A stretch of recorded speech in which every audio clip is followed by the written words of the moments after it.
We know each other. He's a friend from work. Hell yes, I get to ride the dragon. What the hell's wrong with you people? I know Kung Fu. Tank, you want to switch? You want to switch? No, I'm good. I got it. Stay down! I could do this all day. If you had to transform into one mythical creature and then get married to a different mythical creature. Yippee-ki-yay, motherfucker. Maximum effort. How about a magic trick? HR. Not an animal. HR. Is HR. Somebody call HR down here. That man is playing Galaga. You know it's when your computer starts getting slow. It's like, yeah, you're about to load up like 1,000,000 cookies right now. Oh, yeah. I'm not falling for your shit. I guess this is as good an intro as any for the pre-show.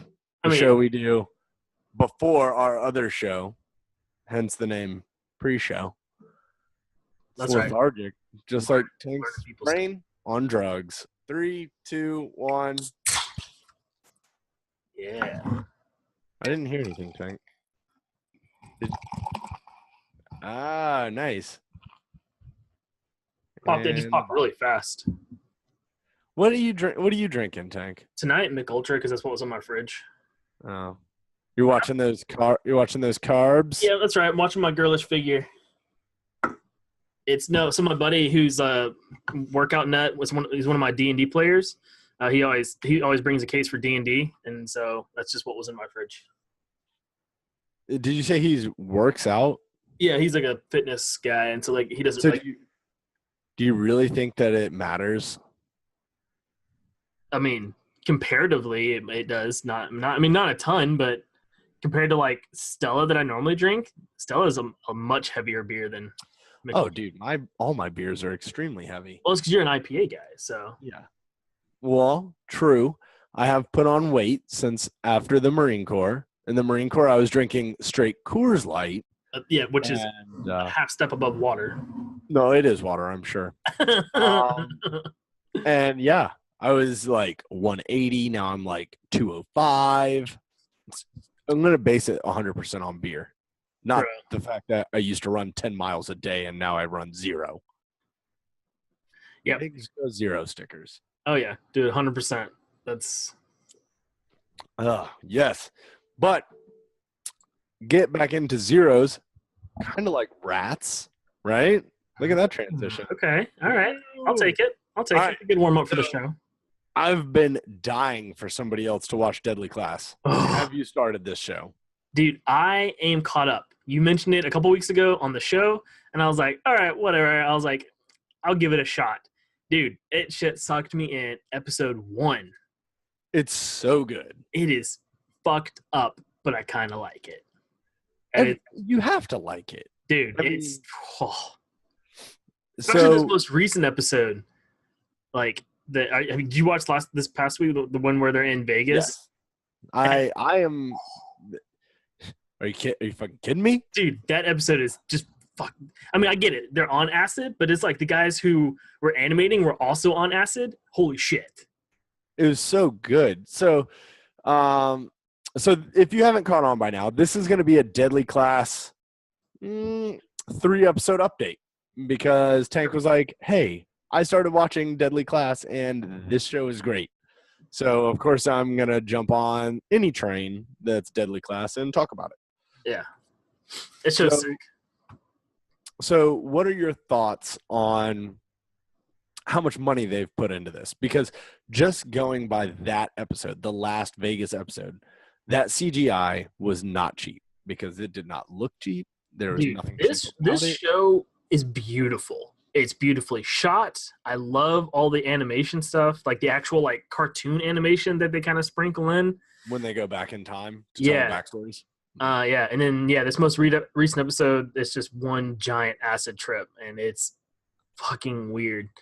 It's beautiful. They do a fantastic job especially for this is the sci-fi show, right? It's on Sci-Fi. Yes.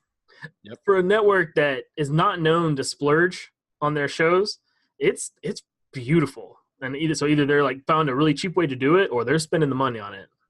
So it's not even like, I think that they use some like CGI on a lot of their stuff, but like Krypton, right? That has tons of CGI in it. Yeah.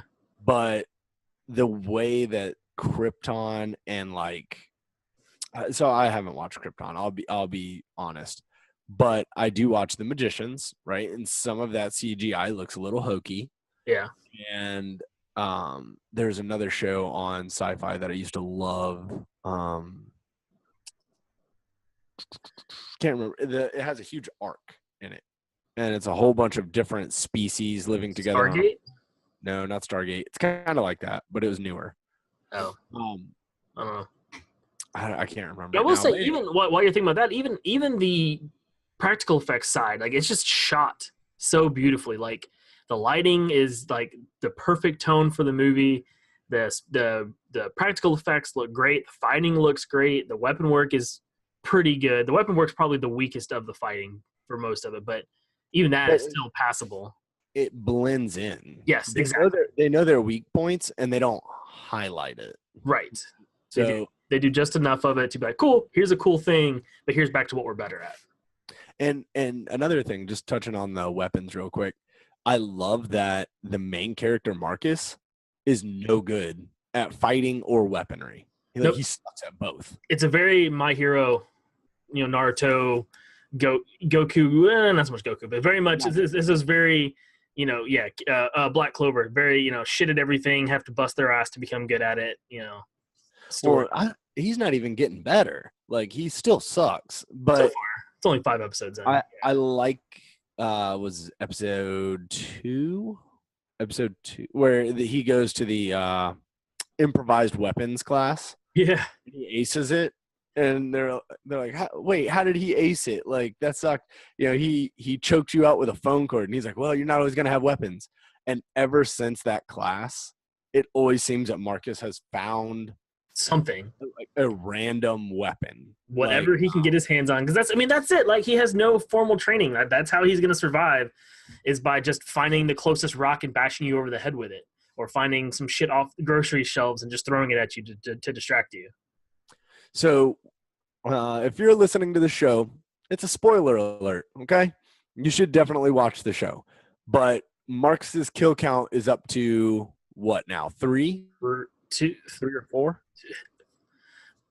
So we just had spoiler alert. So he kills the hobo. He kills Mohawk's dad. And he kills he helps kill the Yakuza guy. Oh, yeah. Okay, so he helped kill. Okay, yeah.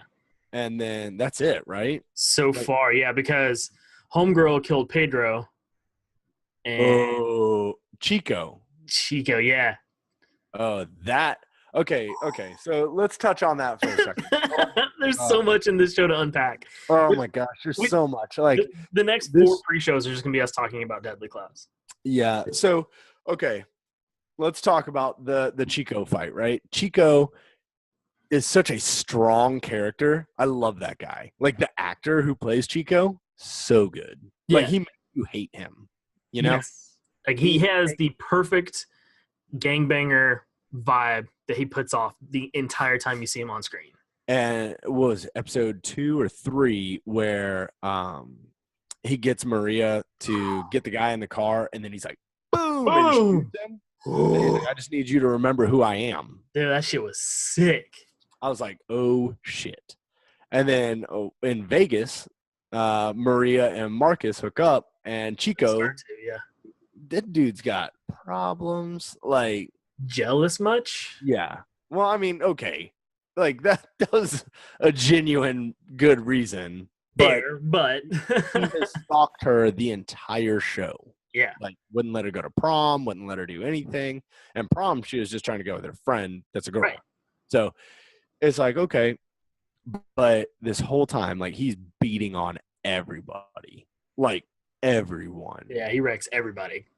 And it gets to this point where now he's called out Billy, right? He stabbed Billy, the Mohawk. Mohawk, yep. Yeah, he stabbed him.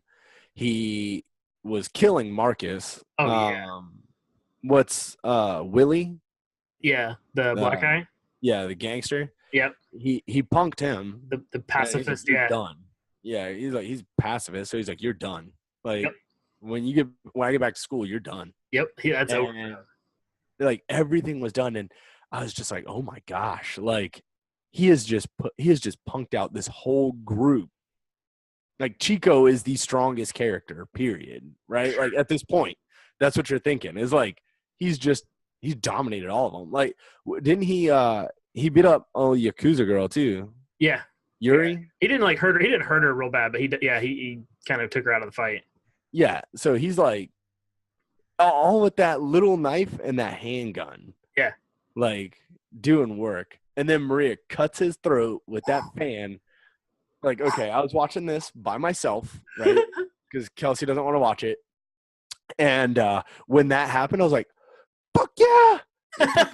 Did it, Maria. Good job. Like, I'm applauding. I was so Dude, built in that moment. I'm sitting with my feet up on the desk, just chilled out. And then when that scene happens, I had to like sit up and be like, yo, that just happened. Holy shit. So that is what I'm talking about. This show has these moments, right, where you can sit back and watch, but then it has this moment where it's built so much. Boom, it gives it to you. And you're just like, what the fuck just happened? Yeah. Like when Marcus actually kills the guy. Yeah. Like the first guy, you're like, oh shit, like this just happened. Yeah, like this is for real. Yeah. But I love the part episode probably 3, maybe 4, where it was after they got back and head guy knew that Willie wasn't the one who actually killed the guy, kept him back and gassed everybody else, and so now they're having to like fight to get out to go find this. It was a very, very cool. It had a very like fantasy adventure, like dungeon crawl feel to it. Like you sprung a trap, now you got to figure out how to get out of it without dying, and they're fighting the monks and just bashing each other. Oh, dude, that shit is. And dude, speaking of Maria and who's his face, I was like, ooh, is she gonna let him die? Does she let him die right here? Yep. And she like I thought hesitates. she was too, Dude. Okay. So I want to touch on that scene right there, and the scene where Billy kills his dad, where they finally kill his dad. Yeah. So you know that this Maria Chico is toxic by episode 2, right? I think that's right. Episode 2. By episode 2, you know it's bad, and you're like, okay, is she gonna let him die? Yeah. And then she saves him because she doesn't know really, like, we don't understand why she saves him.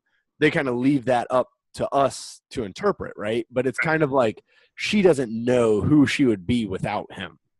Because you find later in the show that basically like his family raised her. Right.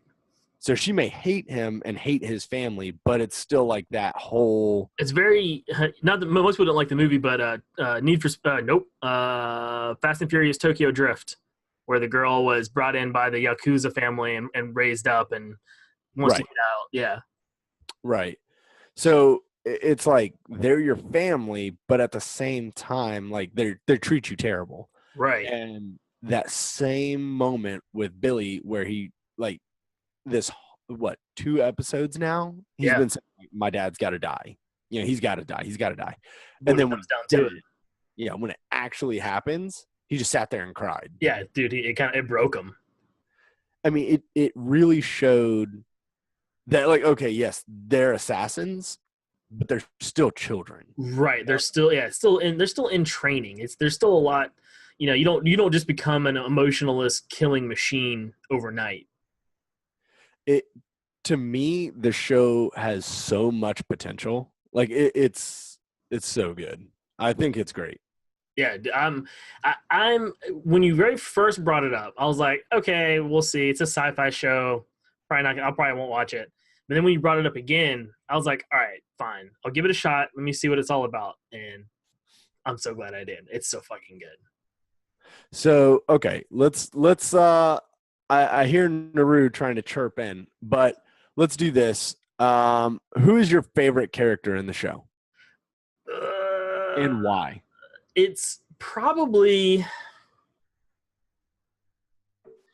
Mohawk. Was that Billy? Yes. Just because he's the one who he kind of knows his status, if you will. He doesn't care. He's there, and then I love what we've got of his backstory about his about his brother and his mom and sticking up for them and why he's at Kingston and I don't know, I love like how carefree he was the first several episodes, and he's just a fun character to be around. I think he's probably my favorite character. Not to mention the Mohawk is dope, which and I like how he's the only one. Like everyone else, everybody has like their own thing. The Yakuza tattoos and the cartel tattoo. They have their different kind of tattoos, the Yakuza body suits and stuff. And then you just have him. He's like, no, like I'm here. I want to listen to like punk rock music and just like learn how to kill people. He's there just to kind of like chill, and he's probably my favorite. Yeah, he is not there to like really. He doesn't really give a shit. Like, he's kind of forced to be there, and he's kind of making the best of it. Yeah. So I've actually got two characters that I want to see like what happens over the course of the first season, and I really, really, really hope that already they've been cleared for a second. Hopefully, I don't think they have, but I'm hoping that they do. Right. So my first character is Willie. Obviously, like I want to see how far this pacifist thing takes him. Okay. Because at some point, the truth is going to come out. Yeah. It almost did this episode, right? Right. And all these little back secrets between him and Marcus where they play video games, but like his homie comes up and he's like, yo, you owe me $2. Yeah. And then he walks out and it's like, this can't continue. Right. Like something has to break here. And then my other character is Master Lin. Okay. So Benedict Wong, which was a very nice surprise. I did not know he was in this. Yo, Benedict Wong is dope. Dude, he's incredible. I loved him in The Martian. I loved him in Doctor Strange, and like everything he's been popping up in. I'm like, yo, this guy's like an awesome freaking actor. He's an awesome B character. Yeah. Like maybe not the lead character, but Right. definitely a solid supporting character. Yeah, I agree with that. So Master Lin in the comic books looks like friggin' a rat, like a little okay. small, Like if Splinter was a human. Yeah. But Benedict Wong looks like he could whoop some ass. Yeah. Like, and in the comics he does, but in the TV show he also does. But the dynamic I like is that at the very beginning you think he's in charge. You're like, okay, cool, he's in charge. Right. And then he's not. Yeah. That was a very interesting twist that this is all part of a bigger group. Yeah, and then it's like his buddy wants to get away and he lets him get away. Right. And then it's like, oh, this doesn't happen. We don't let it happen. But then it turns out his wife or girlfriend or lover or whatever is also another person he let get away. Yeah. So, like, I think his story is going to unfold a lot this season. Yeah. And I'm really, really interested. Because Marcus, we know we're going to get his story. We know we're going to get Saya. We're going to get Maria. We're going to get all these others. But Master Lin, I'm super excited for that. So Yeah. No, I agree with that. Yeah, so my recommendation, check out Deadly Class. I'm only going to say it a million times on every single show. Tank, what do you have to say about it? It has been surprisingly good. It's beautifully shot, and it was an excellent surprise. I was not expecting to like it as much as I did. So right now in February of 2019, this is my favorite ongoing show on television. I can say that. It's up there for me for sure. I can say that. Probably this and Star Trek Discovery for me are the two that I'm enjoying the most right now. Right now, I'm doing this and Umbrella Academy are my number 1, number 2. Magicians probably number 3, just because it's getting long in the tooth and that story has got to go somewhere. But yeah, these are fresh. They're both indie comics, and I love them. So, yeah, guys, check out Deadly Class. It's on Sci-Fi. It comes on Wednesdays. There are also a few other podcasts that discuss Deadly Class, and I listen to those. Yeah, and watch out for the network because we might be doing something else on Umbrella Academy. Who knows? So, all right. Now let's get over to the other show because I know Naru does not like to wait. So, all right, guys, we'll see you tomorrow. Later. Peace.